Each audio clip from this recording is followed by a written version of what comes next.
Good morning my dear students. আজকে আমি তোমাদের ভেক্টর স্পেসের পার্ট 2 নিয়ে চলে এসেছি। BSc mathematics honours third semester, university of Gourbanga, এবং যারা অন্যান্য ইউনিভার্সিটিতেও পড়ে তাদের জন্য হেল্পফুল, কারণ সিলেবাসটা একটু এদিক ওদিক হলেও কিন্তু এটা গ্র্যাজুয়েশনেরই অংশ।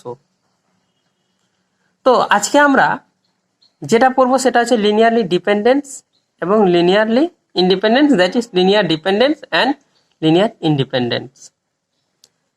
তাহলে এর আগের ক্লাসের জিনিসগুলো একটু বলে দিয়ে আমি শুরু করছি। প্রথম যে ক্লাসটা আমরা করেছিলাম সেটা ছিল তোমাদের ভেক্টর স্পেস কাকে বলে এবং তার এক্সাম্পল। তারপর পড়েছিলাম আমরা সাবস্পেসেস, সাবস্পেস কাকে বলে, সাবস্পেসের এক্সাম্পল এবং সাবস্পেস হওয়ার শর্ত। সেখান থেকে দেখিয়েছিলাম একটা নন এমটি সেট কিভাবে সাবসেট কিভাবে সাবস্পেস হয়, এইগুলো রিলেটেড অঙ্ক এবং এক্সারসাইজ নাম্বার 6। এবং সেখান থেকে আমরা লিনিয়ার স্প্যান পড়েছিলাম linear sum of two vectors to subspaces পড়েছিলাম, এবং তার আগে বা তারপরে আমরা কিছু থিওরেম শিখেছিলাম। ঠিক আছে, এইগুলো করার পর আজকের ক্লাস করছি আমি এইটা।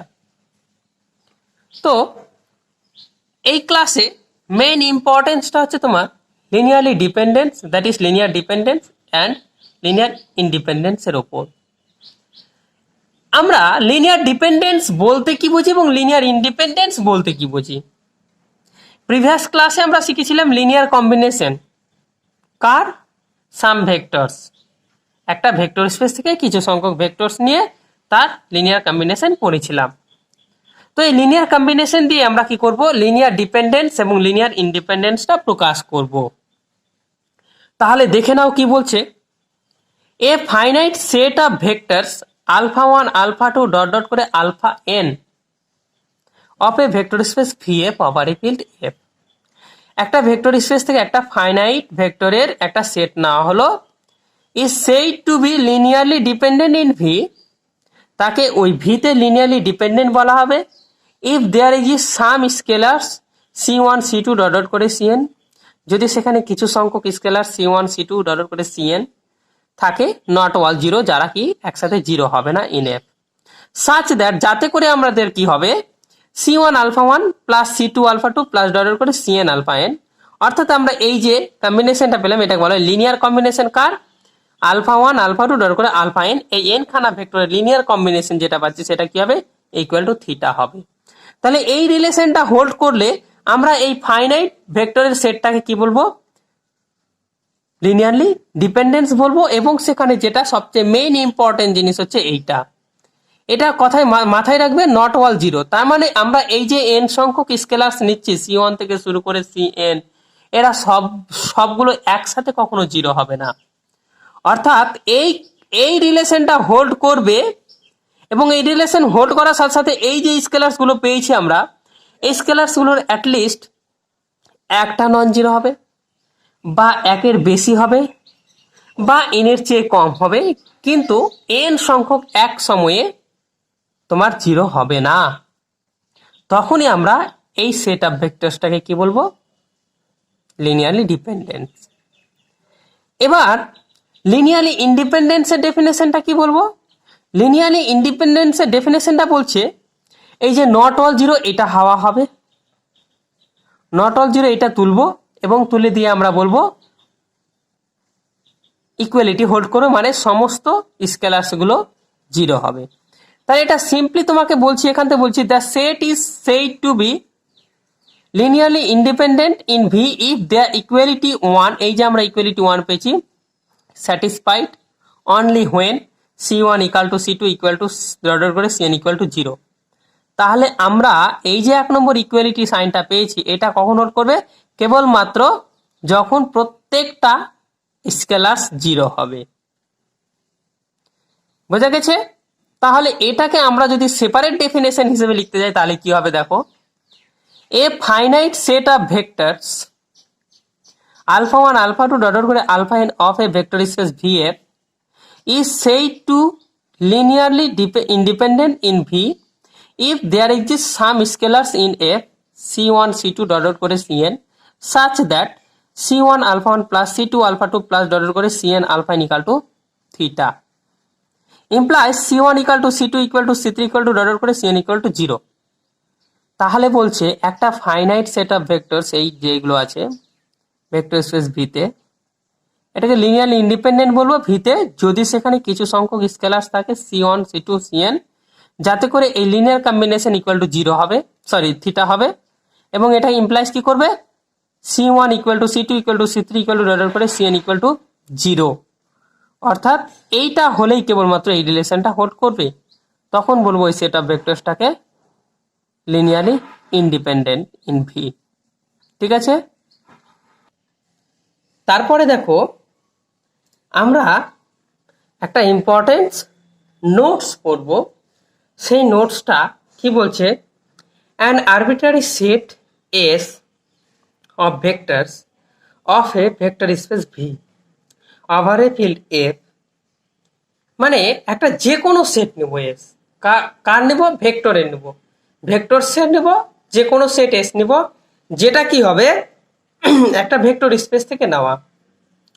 ওই আরবিট্রারি সেটটা এসটাকে আমরা কি বলবো, is said to be linearly dependent, linearly dependent বলবো in V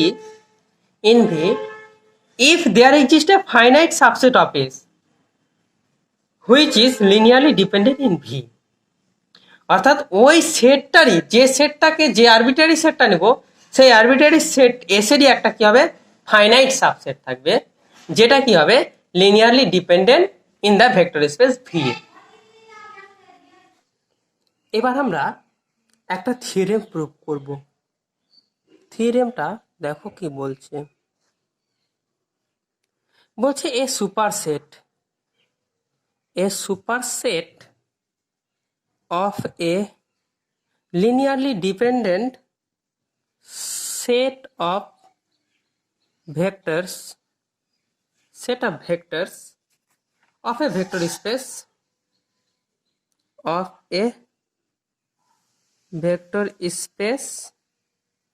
V over a field F. Okay, F is linearly dependent। তাহলে আমরা একটু আগে যে নোটসটা পড়লাম যে an arbitrary set of a vector space V over a field F, এটাকে আমরা বলতাম কি লিনিয়ারলি ডিপেন্ডেন্ট বলতাম যদি ওই গিভেন এস সেটটার, ওই গিভেন আরবিট্রারি সেটটাকে যদি আমি এস নাম দিই তাহলে ওই এস সেটটার যদি একটা সাবসেট থাকে সেই সাবসেটটা কি হবে ফাইনাইট এবং লিনিয়ারলি ডিপেন্ডেন্ট। তাহলে যে কোনো আরবিট্রারি সেট একটা ভেক্টর স্পেস থেকে থাকলে তাকে আমরা কি বলবো লিনিয়ারলি ডিপেন্ডেন্ট সেট বলবো তখনই যদি সেখানে একটা লিনিয়ারলি ডিপেন্ডেন্ট ফাইনাইট সাবসেট থাকে ওই আরবিট্রারি সেটটার। তাহলে ওটাকে ইউজ করে আমরা কি করবো এই থিওরেমটা প্রুভ করব। তাহলে প্রুফ যদি করতে যাই তাহলে আমরা দুটো কেস ধরে নিব। একটা হচ্ছে তুমি বলো a superset of a linearly dependent set of a vector space V F is linearly dependent. তাহলে এই সুপার সেটটা অর্থাৎ একটা সেট যদি আমি নিই ভেক্টর স্পেস থেকে, সেই সেটটা সুপার সেট, সেই সুপার সেটটা কি কি হতে পারে, এক ফাইনাইট হতে পারে, নাম্বার টু ইনফাইনাইট হতে পারে।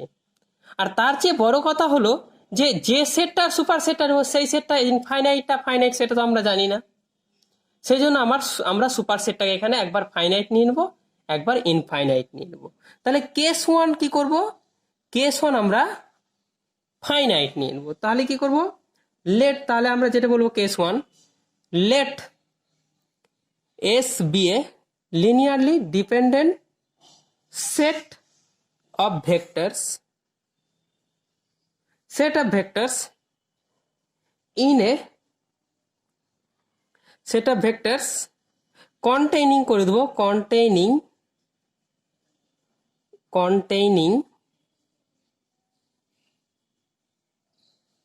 এ finite number of elements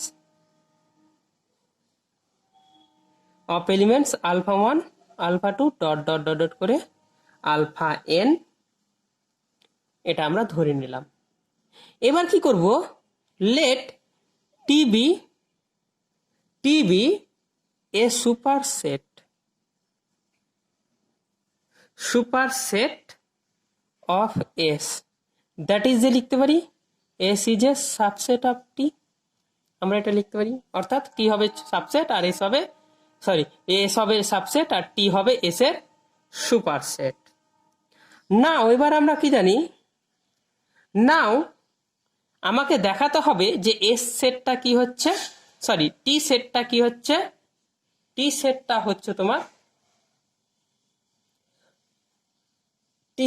হচ্ছে তোমার সুপারসেট। এই সুপারসেটটায় কে দেখাতে হবে আমাদের, লিনিয়ারলি ডিপেন্ডেন্ট সেট। আচ্ছা, তাহলে আমরা এখান থেকে স্পষ্ট দেখতে পাচ্ছি, নাও টু প্রুভ, আমরা এখানে লিখতে পারি নাও টু প্রুভ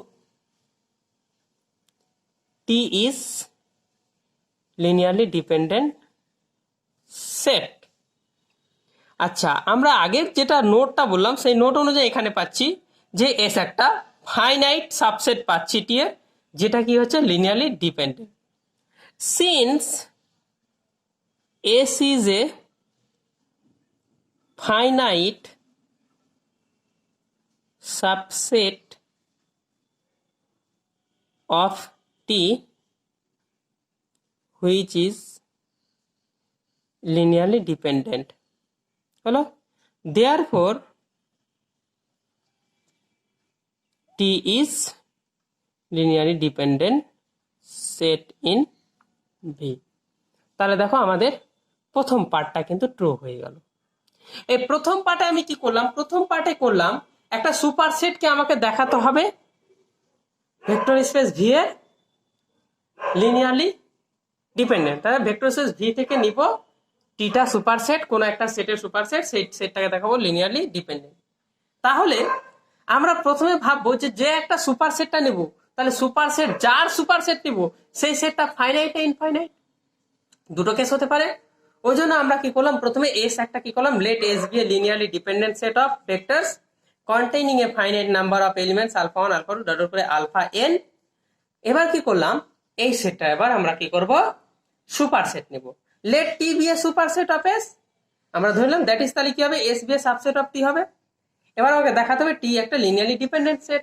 আমরা নোটে পড়েছি একটু আগে যে যদি ওই সেটটা মানে টি কে দেখাতে হবে লিনিয়ারলি ডিপেন্ডেন্ট, তাহলে টি সেটের যদি একটা সাবসেট থাকে ফাইনাইট এবং সেটা যদি লিনিয়ারলি ডিপেন্ডেন্ট হয়, তাহলে তার মানে ওই সেটটা মানে বড় সেটটা কি হয়ে যাবে, লিনিয়ারলি ডিপেন্ডেন্ট হয়ে যাবে। তাহলে আমরা এখানে টি কে দেখাচ্ছি, তাহলে টি এর কি করবো, একটা সাবসেট পাবো খুঁজে, আমরা অলরেডি ধরে নিয়েছি এস, তাহলে এসটা কি হচ্ছে ফাইনাইট এবং লিনিয়ারলি ডিপেন্ডেন্ট, তাহলে বলতে পারি টিটা কি হচ্ছে লিনিয়ারলি ডিপেন্ডেন্ট সেট। এবার আমরা কি করব, কেস 2 ধরে নেব। কেস 2 তে কি করব, কেস 2 তে করব কি, আমরা এবার ধরে নেব infinite, let S be a linearly dependent set of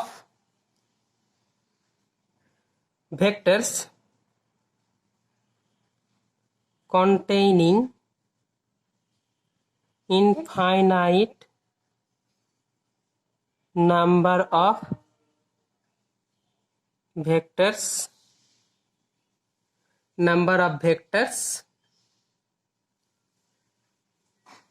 okay, and ধরে নেব টিবি, and ধরে নেব T be T be a superset of S, that is কত হবে, S be a subset of T. আচ্ছা, এবার আমরা যদি দেখাতে পারি তাহলে আমাকে ফার্স্ট কি দেখাতে হবে, ফার্স্ট দেখাতে হবে এসটাকে কি ধরেছি আমরা, লিনিয়ারলি ডিপেন্ডেন্ট সেট ধরে নিয়েছি। তাহলে লিনিয়ারলি ডিপেন্ডেন্ট সেট কি হবে, এবার ধরেছি since S is linearly dependent set in V, then there exist কি হবে একটা ফাইনাইট সাবসেট থাকবে, there exist a finite subset P of S which is linearly dependent that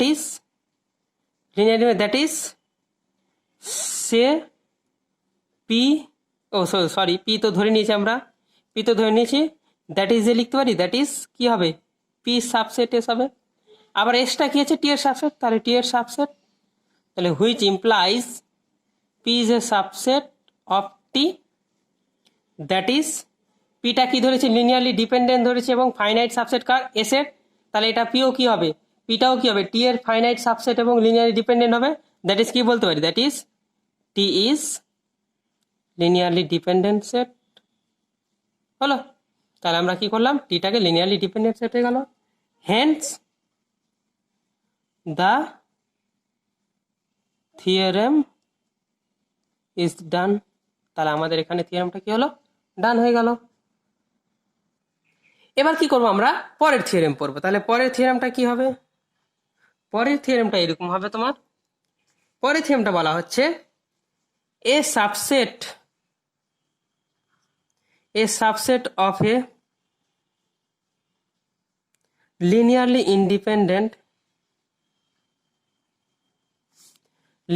independent set of vectors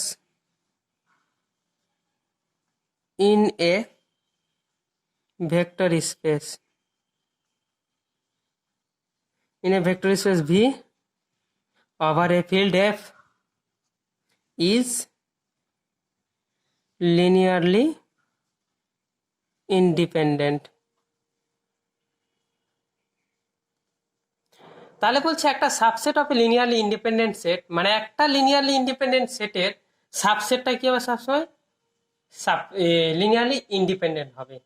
কোথান থেকে নেব সেটটা নেব ভেক্টর স্পেস থেকে। তার মানে বলছে a subset of a linearly independent set of vectors in a vector space V is linearly independent. Okay, আচ্ছা তাহলে আমরা প্রুফটা কিভাবে করব লক্ষ্য করো, স্টেটমেন্টটা খুবই ইম্পর্টেন্ট, ঠিক আছে। এবার আমরা কি করব, ধরে নেব let S be a linearly independent set of vectors in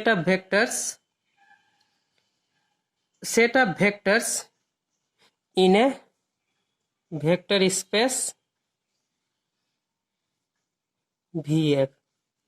তাহলে আমরা একটা লিনিয়ারলি ইন্ডিপেন্ডেন্ট সেট ধরে নিলাম এস, কার মধ্যে, একটা ভেক্টর স্পেস ভি এর মধ্যে, এবং সেই সেটটার এলিমেন্টগুলো হবে ওই ভেক্টর স্পেসের ভেক্টরস।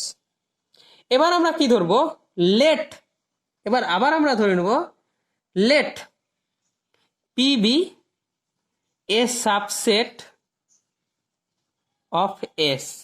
তাহলে আমরা পিটাকে এস এর সাবসেট ধরে নেব। টু প্রুভ কি দেখাতে হবে, to prove P is a linearly independent. তাহলে আমাকে দেখাতে হবে পিটা কি হবে, লিনিয়ারলি ইন্ডিপেন্ডেন্ট দেখাতে হবে। আচ্ছা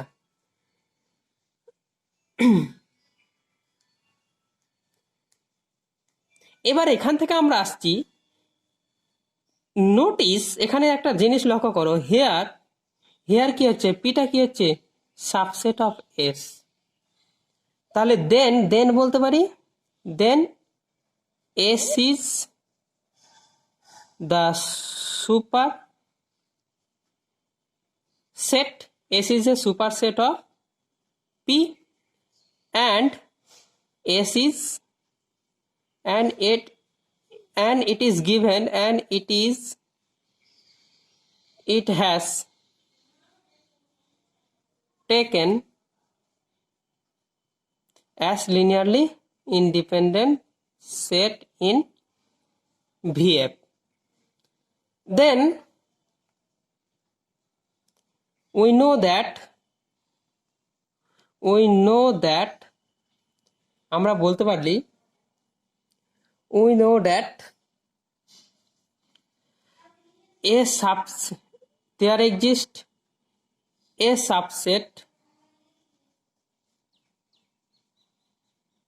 of S which is linearly independent set, so linearly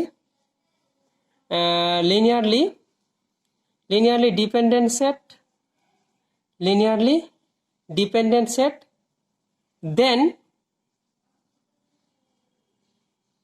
then S will be linearly dependent set. But here S is linearly independent. Therefore, P must be linearly independent set. তাহলে আমরা কি লিখলাম? আমরা লিখলাম যে দেন উই নো, তাহলে আমরা জানি যে there exists a subset of S, তাহলে সেখানে একটা এস এর সাবসেট থাকবে যেটা কি হবে লিনিয়ারলি ডিপেন্ডেন্ট হবে। তাহলে লিনিয়ারলি ডিপেন্ডেন্ট সেট, দেন তাহলে S will be linearly dependent, তাহলে এসটা কি হবে linearly dependent. But here S is linearly independent, S is linearly independent set, therefore P must be linearly independent set. কারণ super সেটটা যদি লিনিয়ারলি ইন্ডিপেন্ডেন্ট হয় তাহলে তার সাবসেট তো লিনিয়ারলি ইন্ডিপেন্ডেন্ট হতে পারে না। সুপার সেটটাকে লিনিয়ারলি ডিপেন্ডেন্ট হবে তখন যখন পিটা কি হবে লিনিয়ারলি ডিপেন্ডেন্ট হবে। এবার পি তোমার এসটা তোমার লিনিয়ারলি ডিপেন্ডেন্ট না, ইন্ডিপেন্ডেন্ট আছে, তাহলে কখনোই আর তার সাবসেটটা লিনিয়ারলি ডিপেন্ডেন্ট হতে পারে না।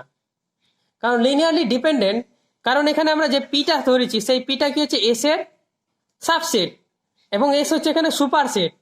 তাহলে পিটা যদি কোনো ক্রমে লিনিয়ারলি ডিপেন্ডেন্ট হয়ে যায় তবে কি হবে এসটা লিনিয়ারলি ডিপেন্ডেন্ট। বাট এখানে এসটা কি হচ্ছে লিনিয়ারলি ডিপেন্ডেন্ট নয়, লিনিয়ারলি ইন্ডিপেন্ডেন্ট ধরেছি আমরা, তাহলে কখনোই তার সাবসেটটা লিনিয়ারলি ডিপেন্ডেন্ট হতে পারে না। Therefore P must be linearly independent. ব্যাস হয়ে গেল, it is the proof, Haynes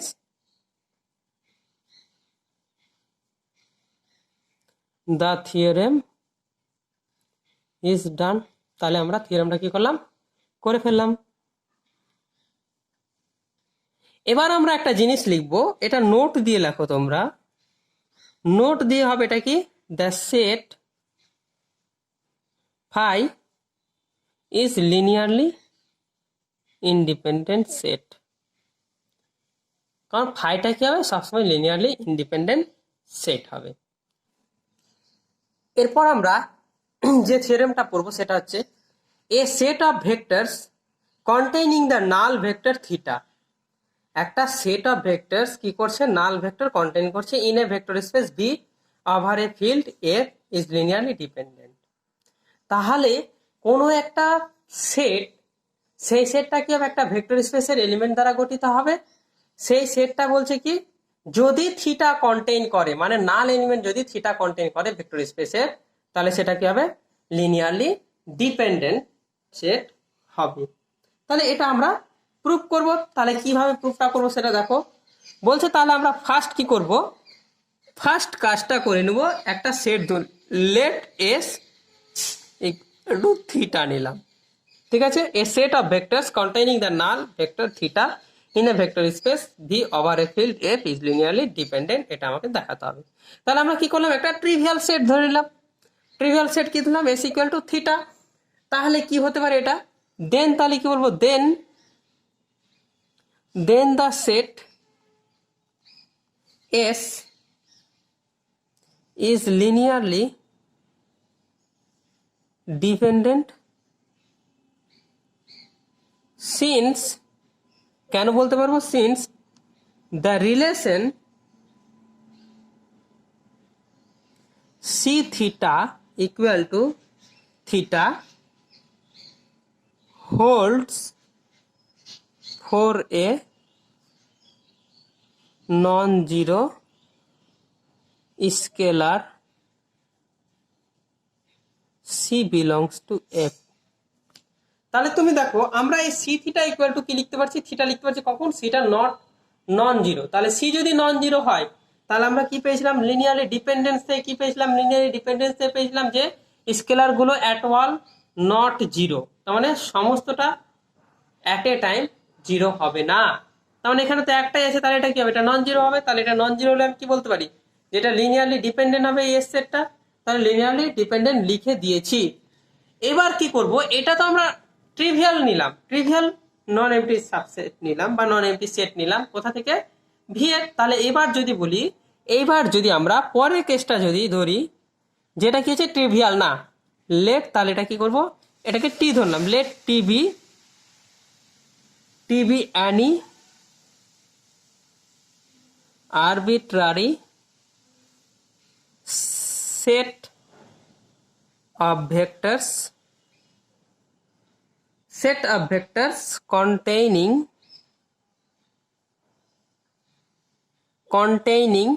the null element theta of VF। তাহলে ভিএফ এ যে নাল এলিমেন্ট আছে সেটাকে কন্টেইন করে টিকে আরবিটারি সেট নিলাম, ঠিক আছে। এবার বলছি এটাকে আমাকে দেখাতে হবে যে লিনিয়ারলি ডিপেন্ডেন্ট। তাহলে হেয়ার উই সে দ্যাট, আমরা বলতে পারি এস ইকুয়াল টু কি হবে, থিটা অলওয়েজ কি হবে, সাবসেট অফ টি হবে, অলওয়েজ কি হবে, সাবসেট অফ টি। তাহলে আরবিট্রারি সেট যদি টি হয় তাহলে টি এর কত হবে, সাবসেট হবে না। এবার সাবসেট যদি হয় তাহলে কি হবে, then T is superset of S, তাহলে কি হচ্ছে superset, and S is linearly dependent set. Hence কি বলতে পারি, hence T is linearly dependent set in VF. তাহলে কি হলো, টিটাকে লিনিয়ারলি ডিপেন্ডেন্ট সেট বলতে পারি কোথায়, ভিএফ এ। তাহলে hence the theorem is done. তাহলে আমরা থিওরেমটা কি বললাম, ডান করে দিলাম। দেখো এটা ছিল আমাদের থিওরেম। আচ্ছা, এরপর আমরা চলে আসবো পরের থিওরেমটা। দেখো বলছে the set containing of a single non zero vector alpha in a vector space V over a field F is linearly independent। বলছে একটা ভেক্টর, একটা সেট যদি একটা single non zero vector alpha contain করে তাহলে সেটাকে বলো linearly independent. Single non zero alpha যদি কেবলমাত্র একটা non zero vector alpha contain করে তাহলে সেই সেটটাকে আমরা কি বলবো, লিনিয়ারলি ইন্ডিপেন্ডেন্ট। এর আগের থিওরেমটা কি বললাম, এর আগের থিওরেমটা বললাম যে a set of vectors containing the null element, null element বা নাল ভেক্টরকে যদি কন্টেইন করে of in a vector space V over a field F তাহলে সেটাকে লিনিয়ারলি ডিপেন্ডেন্ট বললাম। এবার ওই নাল এলিমেন্টের জায়গায় আমরা বলবো যদি একটা single non zero vector contain করে, একটা single non zero vector contain করে তাহলে সেটাকে আমরা কি বলবো, লিনিয়ারলি ইন্ডিপেন্ডেন্ট। এটা কেবলমাত্র আমরা কি করব, স্টেটমেন্টটাই পড়ব, আমরা শুধু স্টেটমেন্টটা পড়ব। এরপরে আমরা কিছু অঙ্ক বা প্রবলেম এখন সলভ করব। তাহলে দেখো প্রবলেমগুলো, প্রবলেমটা বলছে examine if the set of vectors 2 1 1 1 2 2 1 1 1 এই তিনটে ভেক্টরস দ্বারা গঠিত এই যে সেটটা পেয়েছি সেই সেটটা কি হবে, লিনিয়ারলি ডিপেন্ডেন্ট দেখাতে হবে কোথায়, ইন R3 তে দেখাতে হবে। তাহলে প্রথমে আমরা কি করব, সলিউশন করার সময় প্রথম ভেক্টরটাকে আলফা ধরে নেব, let alpha equal to 2 1 1, beta equal to 1 2 2, gamma equal to 1 1 1। এবার আমরা কি করবো, একটা রিলেশন কনসিডার করব। রিলেশনটা তো আমরা ডেফিনেশন থেকে পেয়ে যাচ্ছি। Let us consider the relation C1 alpha plus C2 beta plus C3 gamma equal to theta, যেখানে কি হচ্ছে where where C1, C2, C3 belongs করছে কোথায় আর এ। তাহলে এখানে ভি আর কিউব যে ভেক্টর স্পেসটা আছে সেই আর কিউব ভেক্টর স্পেসটা কার উপর হচ্ছে ওভার দ্য ফিল্ড আর এর উপর হচ্ছে। তাহলে আমরা এই কনস্ট্যান্ট গুলো কোথা থেকে নেব আর থেকে। তাহলে আমরা এই রিলেশনটা কনসিডার করে নিলাম।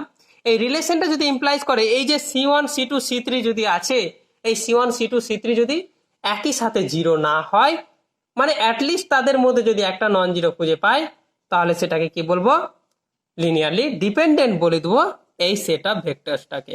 ঠিক আছে, তাহলে আমরা কি করব দেন, তাহলে এই রিলেশনতে পাচ্ছি দেন C1 আলফার জায়গায় 2 1 1 প্লাস C2 বিটার জায়গায় 1 2 2 প্লাস C3 গামার জায়গায় 1 1 1 ইকুয়াল টু কত করব থিটা মানে আমরা জানি থিটা। আচ্ছা এখানে আমরা থিটা মানে কত জানি, আর কিউবের থিটা মানে 0,0,0। তাহলে আমরা এগুলো যোগ করি দিই, এবার কত হচ্ছে 2C1 এগুলো গুণ করি, প্রথমে গুণ করি, তাহলে 2C1, C1 plus C2, 2C2 plus C3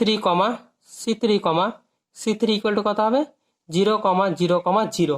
ঠিক আছে, এবার আমরা এটা কি করব যোগ করে দিই। তাহলে যোগ করলে কত হবে প্রথম এলিমেন্ট যোগ, তাহলে 2C1 plus C2 plus C3 হবে, তারপরে C1 plus 2C2 plus C3 হবে, কমা কত হবে C1 plus 2C2 plus C3, এটা ইকুয়াল টু কত হয়ে যাবে, এটা ইকুয়াল টু 0,0,0। এবার বোথ সাইড যদি কম্পেয়ার করি তাহলে কি পাবো আমরা, অতএব বোথ সাইড কম্পেয়ার করে কি পাবো, কম্পেয়ার করে পাচ্ছি আমরা দেখো 2C1 plus C2 plus C3 কত পাবো 0, এই টার্মটা আর এই টার্মটা কত 0 হবে, equal to C1 plus 2C2 plus C3 কত হবে 0, তারপরে C1 plus 2C2 plus C3 কত হবে 0। তাহলে এই আমরা কটা পেলাম, তিনটে ইকুয়েশন আমরা পেলাম। এবার কথা হলো যদি আমরা এখানে দেখাতে পারি যে এই তিনটে কনস্ট্যান্ট আছে C1 C2 C3, তাহলে এই তিনটে কনস্ট্যান্টের কোফিসিয়েন্ট ডিটারমিনেন্টটা নিব। কোফিসিয়েন্ট ডিটারমিনেন্টটা নিয়ে যদি আমরা দেখাতে পারি নট ইকুয়াল টু 0, তাহলে কিন্তু আমরা কি বলবো একে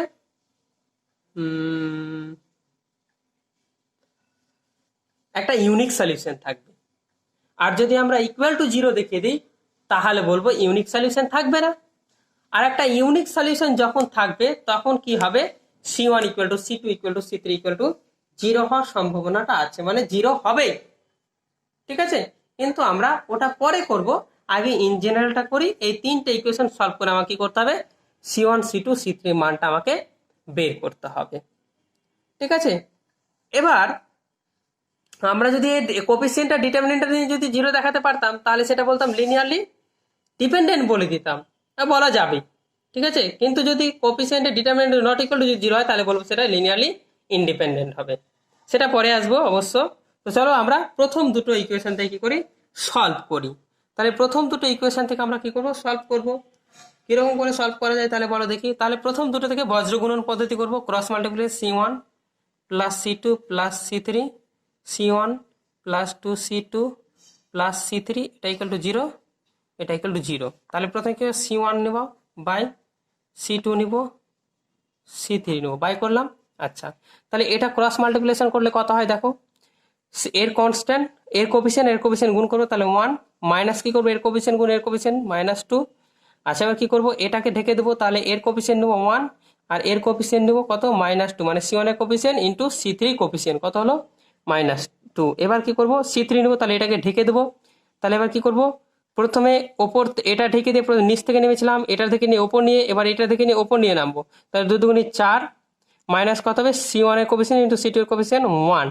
তাহলে এটা কি ধরে নেবো কে সে ধরে নেবো এবং কে ইজ নট ইকুয়াল টু 0 ধরে নেবো। ঠিক আছে, তাহলে k is not equal two আমরা 0 ধরে নিলাম। তাহলে এটা কত হবে C1 মানে কত -1, C2 মানে কত -1, C3 মানে কত 3, তাহলে এটা হতো কে, তাই তো। এবার এক কাজ করব আমরা, অতএব এখান থেকে আমরা কি C1 কে লিখতে পারি কে সি টু কত লিখতে পারি মাইনাস কে সি থ্রি কি লিখতে পারি 3k হলো। এবার where k is a real number, এবার আমরা কি করব এই কেটাকে রিয়াল নাম্বার ধরে নেব, ঠিক আছে, কেটাকে আমরা কি ধরে নেব রিয়াল নাম্বার, ঠিক আছে। এবার নট যদি রিয়াল নাম্বার ধরে নিই, তাহলে যদি রিয়াল নাম্বার এখানে কি করছি k is not equal to zero, k is not equal to যদি জিরো ধরি এবং রিয়াল নাম্বার ধরি, তাহলে আমরা কি পাচ্ছি এখানে যে কোনো রিয়াল নাম্বার ধরো কে এর মান মনে করো লেট কে ইকুয়াল টু আমরা 1 ধরলাম, তাহলে c1 কত হলো -1, c2 কত হলো -1, c3 কত হলো 3। তাহলে দেখো আমরা একটা কিন্তু নন জিরো ভ্যালু পেয়ে যাচ্ছি, তিনটেরই নন জিরো পাচ্ছি। এখানে যদি কে এর মানটা কোনো জিরো নেই তাহলে সবটাই জিরো হয়ে যাবে। এখানে আমরা প্রথমে বলে দেবো k is not equal to zero, k is not equal to zero, ঠিক আছে। তাহলে আমরা k is not equal to zero ধরবো, তাহলে k is not equal to zero ধরলে কি হবে একটা নন জিরো, কে এর জন্য আমরা সি এর প্রত্যেকটা c1 c2 c3 প্রত্যেকটা কিন্তু নন জিরো ভ্যালু পাবো, ঠিক আছে। তাহলে আমরা এখান থেকে বলতে পারি that set is linearly dependent. তাহলে আমরা কি বলতে পারবো এখান থেকে, আমরা এখান থেকে এটা বলতে পারবো, তাহলে আমরা এটা বলতে পারবো দেখো that set alpha comma beta comma gamma is linearly dependent proved. তাহলে এই অঙ্কটা আমাদের হয়ে গেল, ঠিক আছে। আচ্ছা, এবার তুমি কোশ্চেন জিজ্ঞাসা করতে পারো স্যার এখানে সমস্তটাই জিরো হলো না, মানে c1 c2 c3 মান জিরো আসলো না, আমরা এখানে কে এর মান যদি জিরো ধরে নিই তাহলে কি হবে, কে এর মান তো নট ইকুয়াল টু জিরো ধরবো, কিন্তু যদি জিরো ধরে নিই তাহলে আমরা একটা তো এটা পাচ্ছি c1 equal to c2 equal two c3 equal to zero পাচ্ছি। তো তাহলে এখান থেকে আমরা কি বলবো লিনিয়ারলি ইন্ডিপেন্ডেন্স বলে দিতে পারি না? হ্যাঁ বলে দিতে পারো, কিন্তু লিনিয়ারলি ইন্ডিপেন্ডেন্সের ডেফিনেশনটা কি ছিল, লিনিয়ারলি ইন্ডিপেন্ডেন্সের ডেফিনেশন তাদের লিনিয়ার কম্বিনেশন মানে c1 alpha plus c2 beta plus c3 gamma, যেটা পাচ্ছিলাম সেটা ইকুয়াল টু থিটা হবে, ইভেন অনলি মানে একমাত্র তখনই হবে যদি এই রিলেশনটা হোল্ড করে, অন্য কোনো রিলেশন হোল্ড করলে হবে না। কিন্তু এই রিলেশন হোল্ড করার সাথে সাথে তোমার কি c1 c2 c3 কিন্তু একটা সেট পেয়ে যাচ্ছে যেটা নন জিরো সলিউশন, তাহলে নন জিরো সলিউশন তো থাকছে, তাহলে এই ক্ষেত্রে আমরা এটাকে লিনিয়ারলি ডিপেন্ডেন্ট বলবো। ওখানে কোনো সলিউশন থাকবে না, ইউনিক সলিউশন থাকতে মানে c1 c2 c3 মান সবসময় জিরোই হতে হবে, অন্য কিছু হলে হবে না লিনিয়ারলি ইন্ডিপেন্ডেন্ট। কিন্তু এখানে অন্য কিছু হচ্ছে, তো আমরা নন জিরো সলিউশন তো পাচ্ছি, এই জন্য এটাকে কি বলবো লিনিয়ারলি ডিপেন্ডেন্ট বলবো। বোঝা গেল? এরপরে আমরা পরে অঙ্ক চলে আসছি, দেখো তার পরে অঙ্কটা কি বলছে, prove that the set of vectors 1, 2, 2, 2, 1, 2, 2, 2, 1 is linearly independent in R cube. তাহলে এটাকে আমাকে দেখাতে হবে লিনিয়ারলি ইন্ডিপেন্ডেন্ট। তাহলে সলিউশন কি বলছে দেখো, তাহলে কি করব সলিউশনের ক্ষেত্রে আমরা যেটা করব কি লেট প্রথম ভেক্টরটাকে আলফা ধরে নেব 1, 2, 2, দ্বিতীয় ভেক্টরটাকে বিটা ধরে নেব 2, 1, 2, তৃতীয় ভেক্টরটাকে গামা ধরে নেব 2, 2, 1। এবার কি করব let us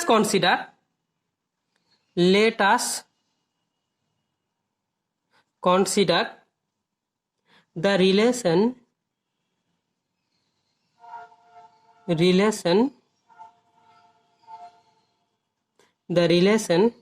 c1 alpha plus c2 beta plus c3 gamma equal to theta, where c1 c2 c3 belong করছে আর, মানে আর কিউব ভেক্টর স্পেসটা হচ্ছে দ্য ফিল্ড আর এর উপর কিন্তু এটা আমরা ভেক্টর স্পেস নিচ্ছি আর কিউবটাকে, ঠিক আছে। তাহলে এবার আমাকে এখান থেকে কি করতে হবে c1 c2 c3 প্রত্যেকটার মান আমাকে জিরো দেখাতে হবে, ঠিক আছে।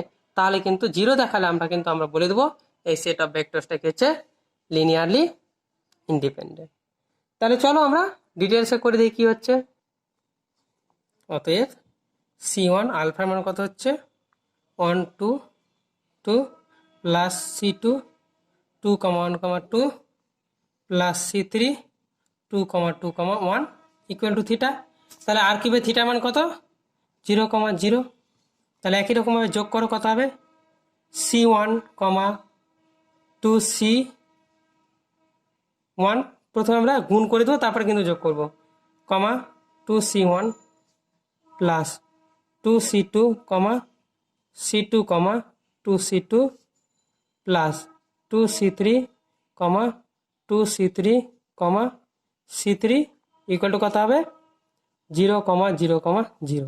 এবার যোগ করলে কত হবে দেখো, c1 plus 2c2 plus 2c3 কমা 2c1 plus c2 plus 2c3 কমা এটা দেখো 2c1 2c2 c3, তাহলে কত হবে 2c1 plus 2c2 plus c3 equal to কত হবে 0,0,0। তাহলে বোথ সাইড কম্পেয়ার করলে কত হয়, তিনটা ইকুয়েশন পাবো দেখো, c1 plus 2c2 plus 2c3 equal to 0, 2c1 plus c2 plus 2c3 equal to 0, 2c1 plus 2c2 plus c3 equal to 0। তাহলে এই তিনটা সমীকরণকে আমরা কি করব, দেখতে পাচ্ছি যে হোমোজিনিয়াস ইকুয়েশন পাচ্ছি, মানে homogeneous system of three equation. এই যে আমরা তিনটা equation homogeneous system of three equation পাচ্ছি। এবার এটাকে আমরা কি করব, ক্রামার্স রুলের সাহায্যে সমাধান করব। তোমরা এর আগের মতো করেই করতে পারো, আগের মতো করেই কিন্তু করতে পারো। আমরা ক্রামার্স রুলের সাহায্যে দেখছি, ক্রামার্স রুলের সাহায্যে করলে খুব সুবিধা। তাহলে এখানে ডেল্টাটা কত পাবো, মানে এদের কোফিসিয়েন্ট, মানে c1 c2 c3 কোফিসিয়েন্ট যেদের ডিটারমিনেন্টটা পাবো কত হচ্ছে, এর কোফিসিয়েন্ট 1, এর কোফিসিয়েন্ট 2, c3 কোফিসিয়েন্ট 2, এটা কোফিসিয়েন্ট কত 2 1 2, এটা কোফিসিয়েন্ট, এগুলো কোফিসিয়েন্ট 2 2 2 1। তাহলে ভ্যালু বের করলে কত হচ্ছে 1 ইন্টু, আচ্ছা 1 minus 4 minus 2 into 2 into 2 minus 4 plus 2 into 4 minus 2 কত হবে মাইনাস 3, এটা মাইনাস 2 আর মাইনাস 2 গুণ করলে প্লাস 4, এটা 2 2 দুগুণে 4 কত হচ্ছে 4, তাহলে কত হচ্ছে 8 মাইনাস 3, 8 মাইনাস 3 কত হচ্ছে 5 ইজ নট ইকুয়াল টু 0। তাহলে হেন্স কি বলতে পারি, তাহলে এখান থেকে বলতে পারি আমরা এবার কি করব, তোমার ক্রামার্স রুলের সাহায্যে সমাধান করলে আমরা কিন্তু একটা ইউনিক সলিউশন পাবো। তাহলে এখানে যেহেতু delta is not equal to 0, তাহলে আমরা কি বলতে পারি বাই ক্রামার্স রুল, দেখো কি বলতে পারি যে তোমার since this three equations is a homogeneous system of equations, তাহলে homogeneous system of equations and delta is not equal to 0, delta is not equal to 0, so by Cramer's rule কি লিখতে পারি, by Cramer's rule there exists a unique solution for c1, c2, c3 and this solution is কি হবে c1 equal to c2 equal to c3 equal to 0। তাহলে কি পেলাম c1 c2 c3 equal to কত পেলাম 0 পেলাম। তাহলে হেন্স দিয়ে আমরা কি লিখতে পারি, হেন্স দিয়ে লিখতে পারি আমরা, দেখো হেন্স দিয়ে আমরা লিখতে পারি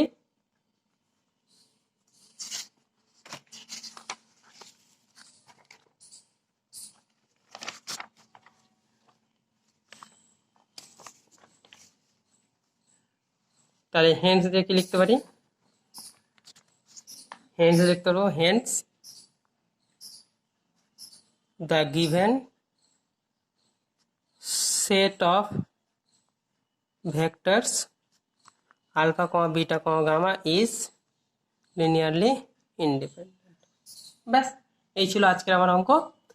এরপরে তোমাদের পরে ভিডিও আমি পরে জিনিসগুলো নিয়ে আসবো, আপাতত এটুকুই থাক আজকে।